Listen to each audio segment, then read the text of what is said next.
I mean, remember when I wrote my book Vagina in 2012, which is about female sexuality, I was grappling with the fact that like overnight there was industrial level strength porn. And that was Yeah. a little odd to me that it appeared overnight, ubiquitous. You can't filter it, you can't opt out of it. I mean, you can try, but it stalks you on the internet, and Yep. and I thought it was weird because throughout the 80s and into the 90s, there was like a debate about pornography. There were people really wrestling with it and with, reasonable laws. What would uh, community values based law look like, right? And suddenly it was like, oh no, that's enough of that. We're just going to have porn everywhere.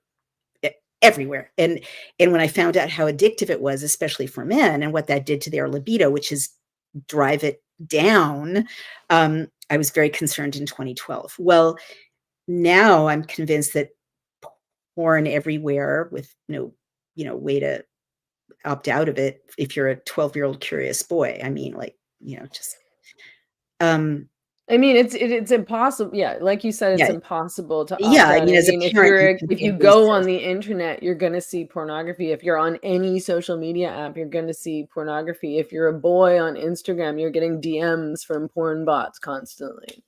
Wow, that's interesting. I didn't know that. Totally.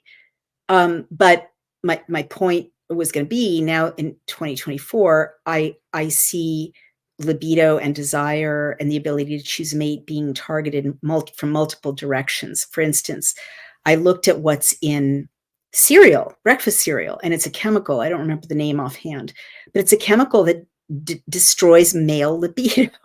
And I looked at, what's in lube, and it's other chemicals that destroy libido, in lubricant, in sex lubricant, right? Crazy.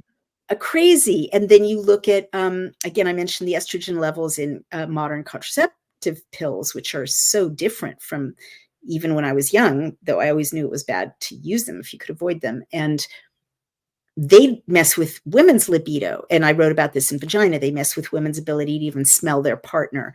You talked about this. It's very true. You marry the wrong person, or you mate with the wrong person. You have a baby with the wrong person because your sense of smell tricks you into thinking that you're pregnant when you're on the pill.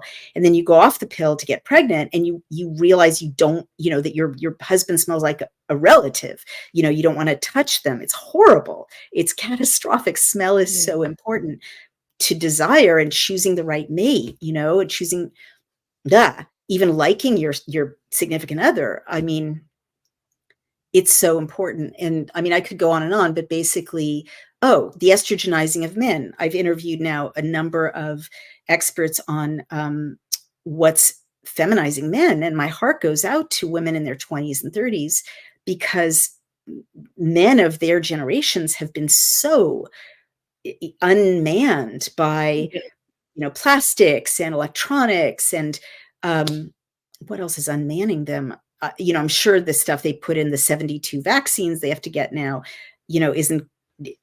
isn't good for their development. But men look so visibly less masculine than they used to. And I'm a feminist. There's nothing wrong with noticing that men, don't have broad shoulders anymore and narrow waists. They don't have a lot of facial hair. Their voices are higher. And I just think, God, if you're a heterosexual woman, and this is what you've got to work with, it's not good. No, No seriously. wonder they're staying single.